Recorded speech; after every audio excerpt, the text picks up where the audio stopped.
Welcome everybody to Spartan Chatter. My Excellent. name's Sam, or Snickerdoodle. I'm on the community team. And we have been doing some audiobook of the month podcasts, Spartan Chatters, if you will, in partnership with Simon and Schuster. And this month we are doing New Blood by Matt Forbeck. And I'm not doing this by myself. I'm joined by the one and only Alex Wakeford. Take it away, Alex. Very much.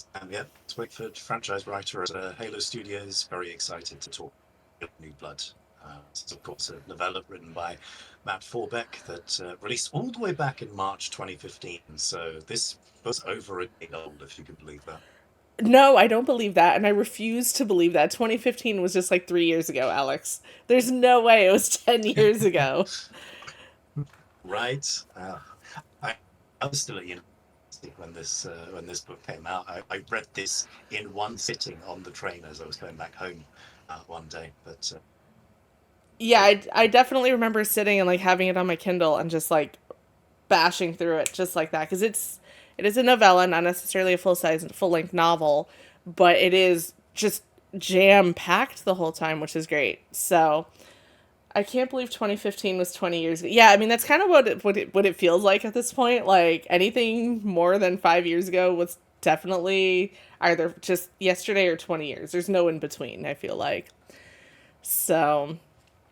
But this was actually, and I don't know if you guys did this intentionally, but this partnership or this month's choice was very timely because, as somebody in chat has mentioned, they're what? okay. I figured y'all are sneaky like that. If you weren't aware, the popular game Helldivers 2 is now on Xbox consoles, and as part of that, there is the first ever legendary war bond in Helldivers. So you can be a really badass ODST in Helldivers if you want a not quite a Hell Jumper, but Helldiver, pretty similar. So that's on No, my it's a agenda for this super weekend. collaboration. That's on my agenda for this weekend. Have you played it a lot yet? I've already been staying up quite late the last couple of nights playing that. It was awesome to work on that, and the team that we worked with at Arrowhead, they were awesome as well.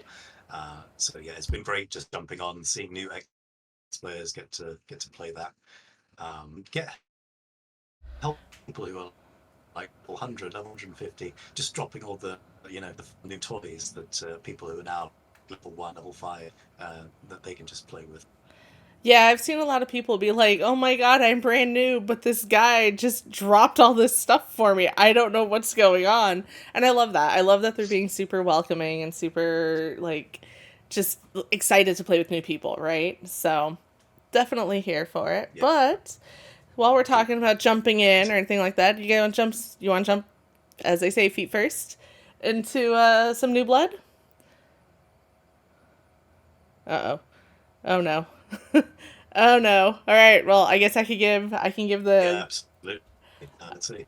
Oh, he's back. Okay, good. I thought I was going to have to do this by myself, y'all. That was going to be great fun. Um so this is for those Sorry, that I'm getting Robo Voice down. you're getting Robo me? Okay. Yeah. I don't think I'm robot. I think it's just you. You're to normal now. I okay. I don't well, I guess we'll hear in the recording later unless chat is saying it, but I don't see anything yet. Might be Alex's connection. Alex is the robot. The automatons are jamming this transmission. Well, we're going to do our best to fight through them. So, Halo New Blood is about a group of orbital drop shock troopers that you may have remembered from a previous game, a squad called Alpha 9. And you might recognize some of these characters in here, such as Mr. Edward Buck, right? Oh no. Am I doing this by myself? Oh no. Oh no, this is awful. um Oh, you're back. Okay, good. You can take it You take away. it away, Sam. No, take it away, Alex, please. By all means, you can have it from here. We got to Buck. That's as far That's as all we good. got. Yeah, as you was. Oh boy. That's great. That's absolutely fantastic. Okay, yeah. The book follows Alpha 9 from Halo 3 ODST, primarily through, or entirely through Edward Buck's perspective. So it acts as a sort of like memoir of his life from his childhood enlisting in the UNSC, serving as an ODST, And then after the Covenant Wars end, it's like the crisis of what he kind of wants to do with himself before eventually taking on that next step to become a Spartan 4 and leading obviously in Halo 5, where he's part of Fire Team Osiris. And obviously, as we said, this book is by Matt Forbeck, who has written quite a few different stories for us over the years, and did obviously the sequel novel to this, and it was a full novel and another novella, Halo Bad Blood, in 2018. No relation to the Taylor Swift song, obviously. But he also contributed a short story to the Halo Fractures anthology, which set up the other novel of his, which was Legacy of Onyx, which was the Shield World Rebellion, which was the one fan favorite element of Ghosts of Onyx, Glasslands, all that good stuff. You say no relation to Taylor Swift, but now I really just want to see that music video recreated by a bunch of cosplayers in ODST because I just think it would be really funny. Um, Clearly. I really hope something on YouTube that's like a fan tribute to this book and features that song. I'm sure there's got to be something out I there. have never looked, but I will now be looking after this call because that is amazing. Um, Searching, yeah, I like that you were like, oh yeah, there's they've. got to be something.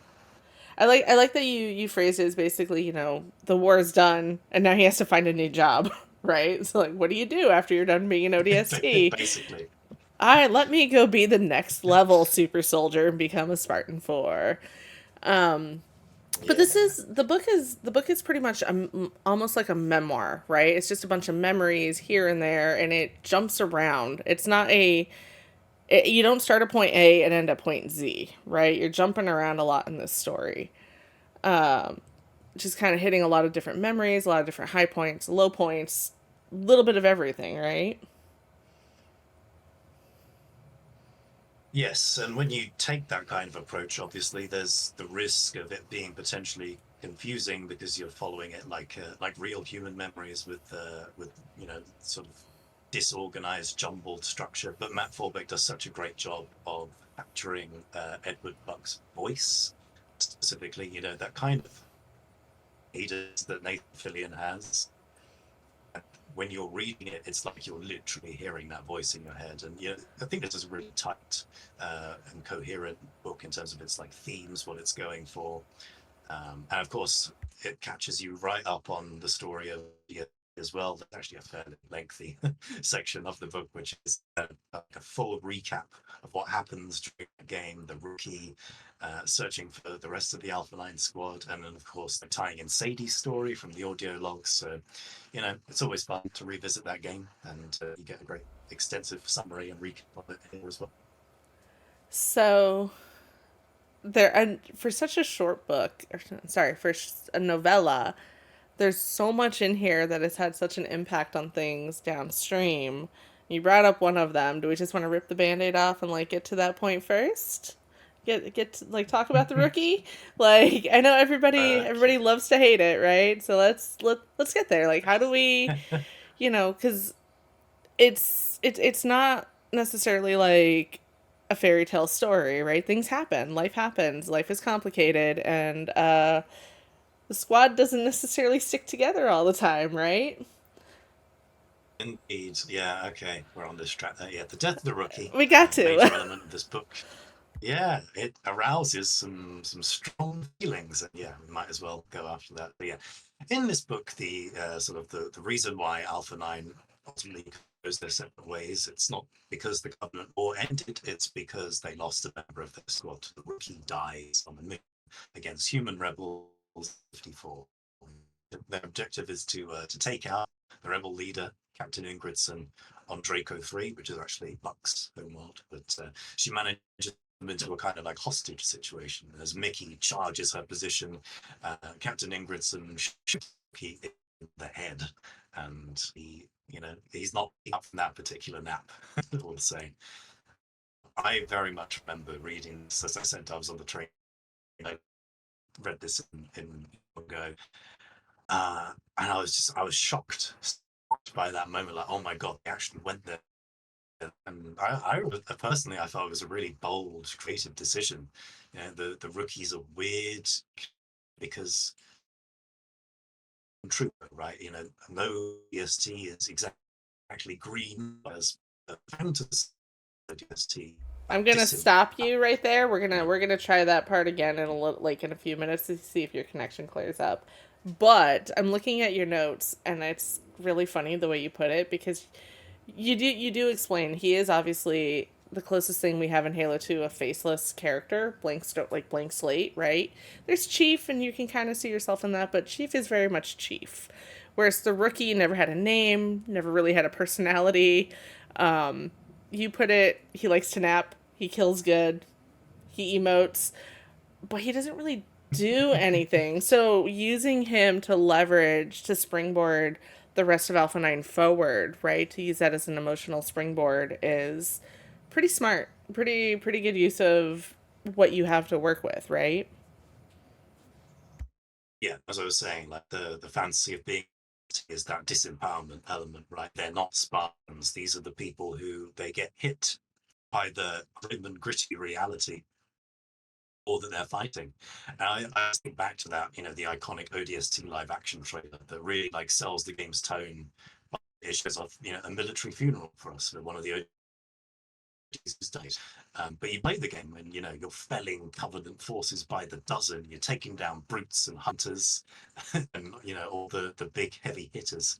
And it's tough because obviously, like, if you take away all those things from the player, as a result, you kind of get a less fun game. So there has to be that friction to it, that sort of like your to the gameplay experience. And that's why I kind of think that this book, by doing some of the things that it does, namely this, the way it sort of kills the rookie and brings us back to that military funeral, really captures the sense of danger and doom being an ODST. Right, because I mean, as an ODST, you don't have any of the augmentations. Your armor is different because you can't carry the Mjolnir armor and everything like that. So you are definitely putting yourself more at risk than, and not that like nobody else didn't, but you're just kind of jumping feet first into everything, and see what happens. But And as we know, the rookie was the last in a long line of replacements for the Alpha 9 squad. I mean, this even said at the very beginning of ODST where Dare is looking at the placements. So it's this many years into the war. And it's the rookie's death that leads the squad to say like, no more, we can't do this anymore. That's the shadow that lingers over the squad, and it's what drives them in a lot of different directions and really informs all the character decisions that go out from there. So it's not flippantly done, which I think would be obviously like that would be problematic if it was, oh yeah, he died and that's it. But this is kind of the emotional centerpiece of the entire story. um, as what and it is the really, quote? Make it count. So yeah, they yeah, definitely made it count, made it worthwhile.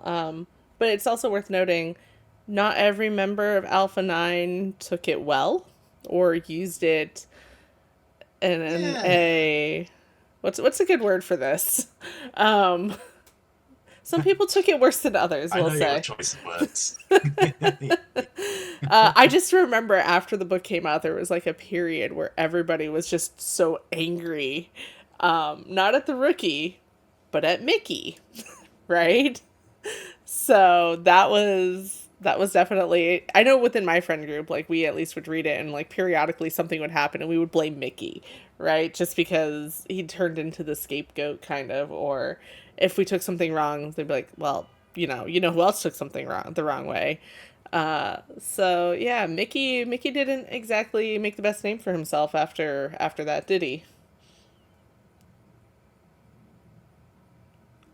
The answer there is no. So I'm gonna keep going. So I'm not talking to myself. Well, I am talking to myself, but I will let Alex chime back in. Oh, there we go. Okay, there we go. Yeah. So Mickey didn't Yeah, didn't exactly take things well, did he? no, he did not. Dutch kind of gets his happy ever after, at least temporarily. He gets settled down with Gretchen for a while, which is lovely. He goes away, he sort of like takes stock of himself, and he ultimately does his next step and bring Romeo and Mickey along with him. However, he's racked guilt over what's happened. He feels responsible for the rookie's death because he was the one who charged Captain Ingridsson's position and to shoot him in the head, and that ultimately leads him to turn traitor to the UNSC. And there's a lot of feeling about good old Mickey's little choice that he Yep. made. Yep. Somebody's actually asking, how was it that Mickey's folks were insurrectionists while they well, it's assumed that they lived on Luna? I don't actually have an answer to that. You might, but I don't. Well, who live in the sphere of the colonies might hold certain beliefs that are cringe, even a village crowd. So, that's not a canonical answer, but it's you know story to tell another time. Ah, okay. So maybe later. Maybe. I don't know. I'm not making any promises here. I don't think everyone sort of I think everyone. Oh yeah, we all agree with the same perspective. I mean, you look at every real not that. I'm assuming what you're saying there is that it's much like real life where, every neighborhood has people that have different thoughts, different opinions, they feel different ways. Yeah, it's definitely having a tough day here. We're gonna make it through, right? If an ODST can make it through, we can make it through. Little internet's not gonna stop us. Um so like you bounce around in Buck's memories a little bit and then you find out, everything with Mickey and the rookie happens and they're like, okay, well, we got to do something. And so the next step after an ODST is what, like, kind of like, the whole program evolved. Like, the next evolution is basically Spartan 4, right? You can become a Spartan 4 volunteer as an adult now. Because Spartan 2s were obviously Yep. kidnapped and flash cloned. And, haha, under secret of night, we're taking your children. Spartan 3s were just mass produced functionally. And then you've got Spartan 4s, which are now adult volunteers, right? People like Sarah Palmer, Buck, the rest of Alpha 9, like they're all volunteering to become augmented in a way that they can turn themselves into Spartans, right? So that really similar to what we were just about the sort of the wrinkle I Spartan love 4 program, right? I love To that we are getting like every other word so you can kind of invent what you're saying. Um, so you gonna try again? yeah, is it coming through now? Eh, hit or miss. We'll try. Just keep going. Okay. Well, as you were saying, yes, it touches on the interesting side of the Spartan 4 program, that kind of the wrinkle that they have, which is like, if the Spartan 2s were kidnapped children, like the moral and ethical like dilemma there, which is the sort of like foundation line of the series, and the Spartan was similarly young who onto meat grinder missions. Spartan 4s have people who are fully formed in their own beliefs and loyalties and agendas. So you can screen for, getting the best of the best of humanity. Maybe that's 99% of your Spartan 4 population. But that 1%, that handful of like rogue elements in there, that's the danger in it, right? People who have, you know, reasons and beliefs and loyalties that go beyond just the UNSC, and that's very much what this book taps into. And I mean, a lot of fiction at the people are really interested in exploring that. Halo Initiation introduced Ilsa Zane again recently in the Battle for the Academy stuff. The Halo Escalation comics had Adamir Scruggs. That's a bit of a deep cut for people who remember that. Halo Nightfall had Randall Aiken, who was who actually like left this program behind, and obviously this was all feeding into the true Halo 5 era of the notion of going rogue, and his personal motivations in a long with UNSCs. Blood is kind of in the middle of that attic. Yeah, because at that point, people have realized you're using kids. You can't do that anymore. So you have to find something, and you have to make the best of what you got. You have to risk it, right? Like it's worth the benefits way outweigh the cons in that situation. I would say, for sure. So like yes, you may wind up with somebody like Ilsa Zane, but you also could wind up with another John. right? So you've got to kind of, and I feel like you're in a bad spot where if you don't do anything, that's also not an answer. So you have to pick one. And I think using adults makes sense. And like letting people who are, veteran soldiers like, or veteran ODSTs like Buck sign up seems to make sense. So I'm looking back. There was is there anything else in here that we did not cover? Because this is a shorter novel, so I think this will be a shorter episode, which is fine. Was there anything else that we did not cover that we should? Just a couple of the returning characters, actually, which is probably a good sort of note to hit on.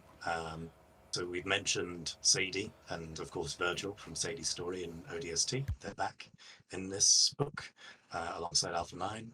We learn more about Buck's imperfect and on-off relationship with Veronica Dare over the years, which is really interesting. You mentioned Sarah Palmer as well. She shows up in this because she was herself an ODST, who later became Spartan and eventually Spartan teams on the UNS Infinity. Really interesting role in this book because she's almost like this inspirational figure to Buck, which was a really cool dynamic to into. And then June from Halo Reach is back as well because he is a recruiter for the Spartan 4 program Is this? after the fall of Reach and I have just forgotten and blanked. Is this where we actually find out that June is still alive? Is in New Blood? Because you never know, right? he, At the end he of Reach, was you don't know what happens to him. He's just kind of gone. he was previously Halo Initiation comic. He makes a cameo appearance in that, and then that's followed by this, where we get to see a bit more of him. That's right. I did not follow along with the comics as much. I've never been a like visual novel kind of person. So this was where I discovered that he was still alive. So I think that for me was like, oh snap, that's kind of cool. So I think that was really fun to see. Really good like way to weave him back into the story.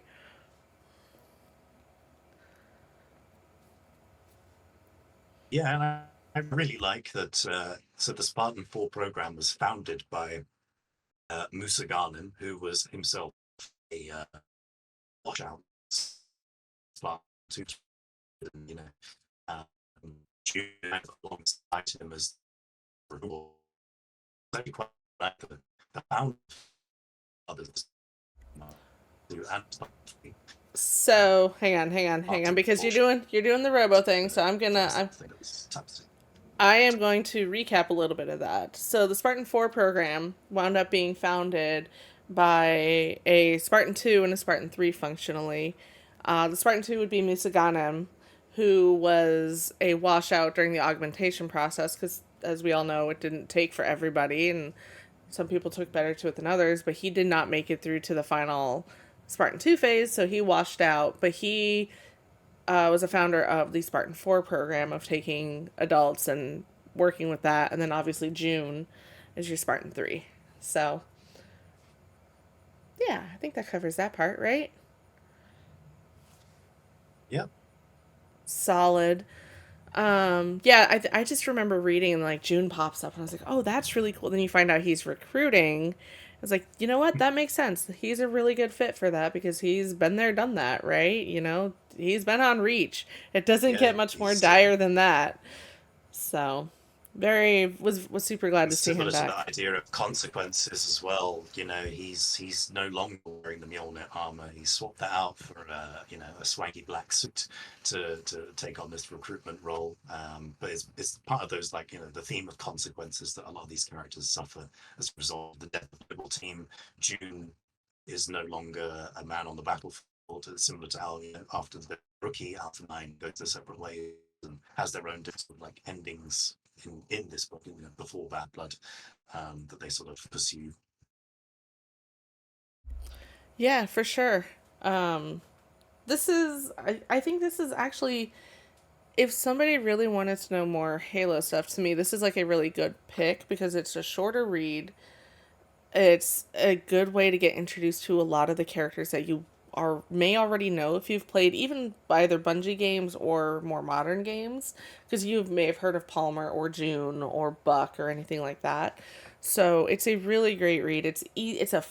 I'm not going to say like it's an easy, fun read, but it is definitely less intense than some other novels out there, like say maybe Cryptum or the rest of the Forerunner trilogy. So it is definitely a great read, especially if you like want to get more of Buck himself. This is the one for you. You get a little bit more Yeah, you do get some slightly. sci-fi stuff in there, a little military, but it is definitely heavy on Buck, heavy on Alpha 9, and just heavy on ODST and why I became a Spartan 4. Is that fair? Maybe? All right. This is ODS. This is ODST the book. Yes, very much so. Um, Actually, there was a question in chat, and I don't know if you will have an answer for this, but are the rebels featured in New Blood related to the New Colonial Alliance in any way, or are they entirely separate? That's a good question. I like that one. I'm going to take the silence as I can't talk about that, or I don't know. Actually, I don't know. I probably shouldn't say that. I don't want to like start rumors here. Um, okay, well, maybe. All right. Well, Alex's mic seems to have maybe decided to not respond anymore. So I think we can call it there. Alpha Benson, if I get an answer for you, I will drop it in chat and make sure you get tagged. But my guess is that they're probably different. Oh, he's Answer. back. He is back. Okay, good. Can you answer this question about the New Colonial Alliance? Yes, they are separate. Hey, I was right. Look at Separate that. groups. Okay. All right. Good. Because I do not want to pronounce that word. So, um, I don't know. I think we've covered pretty much everything that we can in a short novella. Unless there are any other questions in chat, I am happy to call it a day, and we can prep for the next one and get ready for the next month's worth of book club. I'm actually really excited for the next one too. So there are people typing, so let's see if they have questions. But Alex, is there anything that we did not touch on, or that anything that you want to bring up or dive further into? Oh no, he's gonna make me pronounce the word. Okay. I love this stuff. How often do you guys do this? So, J Dog, this is currently a work in progress that we've been doing with Simon and Schuster. So we've been doing this for the past few months. The recordings are up on Spotify on our, or not Spotify, I apologize, YouTube, on the podcast playlist. You can catch the past few recordings. We have one more, I think. One more? Maybe two? I can't remember. But I do know that I will tease next. Oh, Two, he I is think. back, maybe. Do we have one more? We have two more. Last one is in October. Thank you, Mini Sea Star. I appreciate you. Yes. Do you want to tease the next Oh, book? I guess yeah, the I will. Yeah. Next month's is it's a great story about Blue Team. It's a novel that you can play a really dangerous drinking game where you have to take a shot every time the word Le Chatelierite is said. Um, I did not know that's how yeah, that I was think you can pronounced. probably figure out which one that is. I would have never guessed that that was You'll how it was see in the notes pronounced. that I put. I actually put the pronunciation in there. Yeah, I am shocked because I would have definitely thought the ch would have been a like the not a sh sound. So exactly. Today I learned Yeah, the that's pronunciation. how I said it for so long. Leca Lecadal. I don't even know. I'm not even gonna attempt it because I'm just gonna embarrass myself. We do not condone underage drinking, however, so if you are going to play that, please be sure you're 21 or older or legal drinking age, covering my No, bases. make it water instead. It's a hydration game. There you go. Drink your water. Glass records have bad planets. Yes, I'm going with that because that is an absurd word. So, but yeah, I think that pretty much covers it, and I think we will be back next month. For the dates, I do think we are tracking for the last Thursday of the month, kind of like this one. So tentatively mark it. It could change. We will see, but that is the goal right now, and I do believe that is what is in calendar and in plan. So if all goes well, we'll be back here in a month for another one of these. Mock, yeah, the last book club is in October. It doesn't mean it's the last Spartan chatter though. So now that we've gotten these back on a regular cadence, I can see what we can do about finding some other guests and seeing what we can talk about. So we got stuff. But any other questions or last comments or anything like that before we wrap it up? I love this book. I think everybody should read it. This one is one that people should absolutely Yeah, go read I or love listen this to. book as well. Bad Yeah, Blood is and just also 200 worth. pages. Yep, and follow it up with Bad Blood back to back. You are set. You are golden. All right. Does not look Yeah, like there's and any that's last what I'm saying. Just questions.